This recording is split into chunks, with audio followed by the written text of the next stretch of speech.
Dando sequência, então, hoje nós falaremos aqui sobre massa atômica.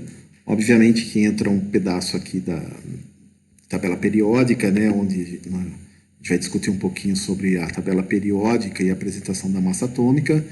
E a gente vai focar bem na IUPAC, né, que é uma visão que vocês terão agora, né, da onde surge todos os valores de massa atômica e assim por diante.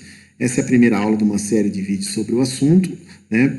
E vamos dar sequência, então, às definições.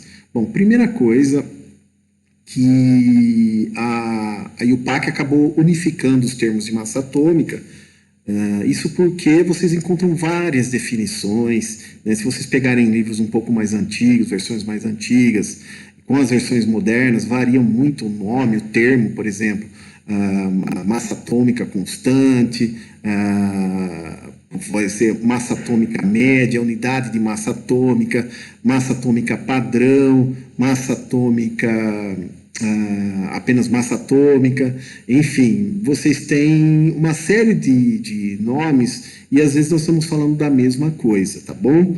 Então eu vou tentar nesse vídeo aqui compilar algumas informações importantes e principalmente de atualização da IUPAC. Mais para frente, nas próximas aulas, nós vamos fazer alguns cálculos, né, envolvendo isótopos, como calcular as massas, né, e aqui eu vou tentar deixar para vocês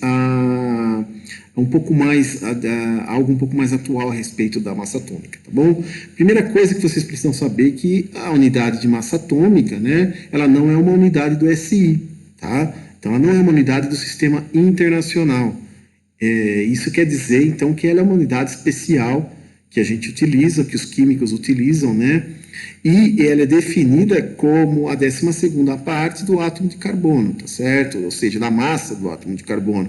Então, vocês têm a massa do átomo de carbono, que é 12, né? E então ela é definida como 1/12, tá certo?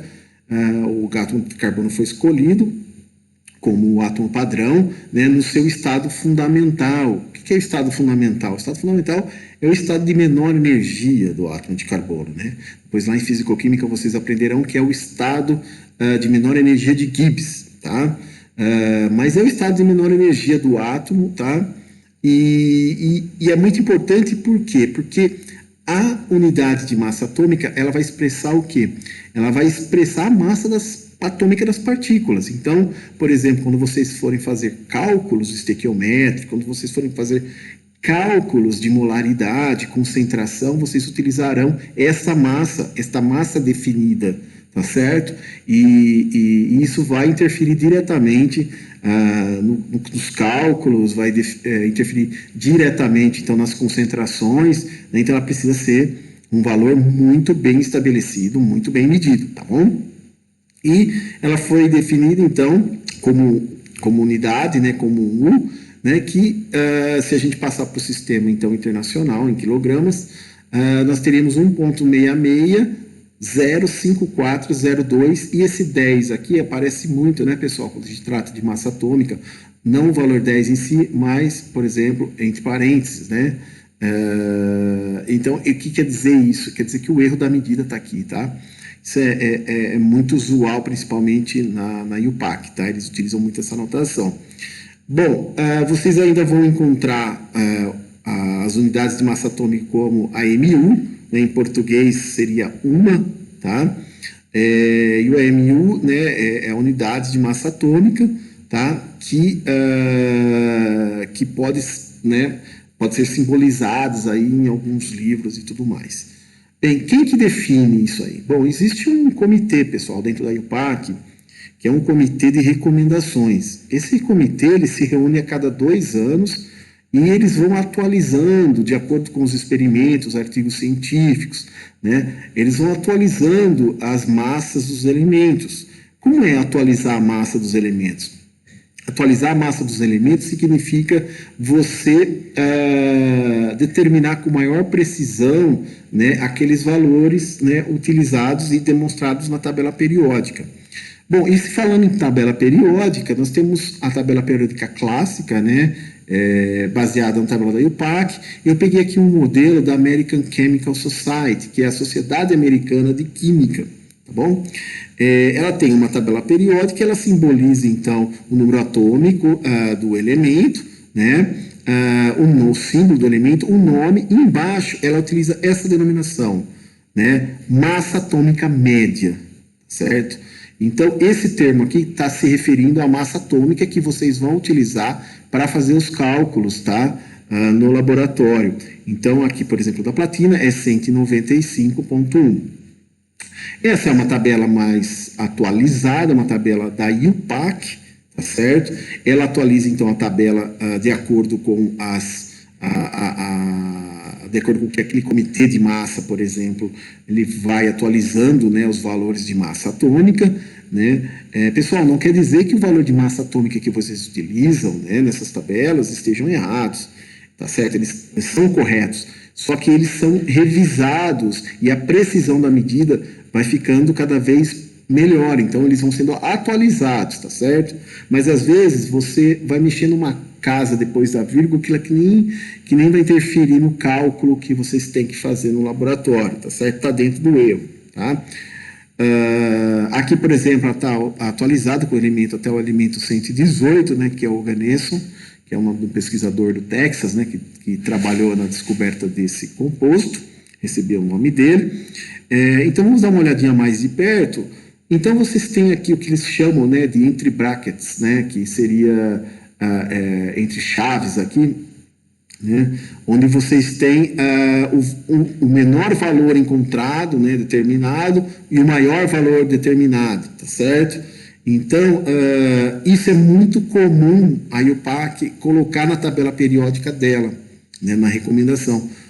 Se vocês lembrarem lá da ACS, ela só vem com esse valor aqui logo após o nome do elemento, tá certo? Pessoal, a IUPAC chama este valor aqui de massa atômica convencional, que é a que a gente utiliza nos cálculos. E aqui é massa atômica padrão. Então, isso quer dizer que são sinônimos, tá? Isso quer dizer que eles determinaram, por exemplo, uma massa atômica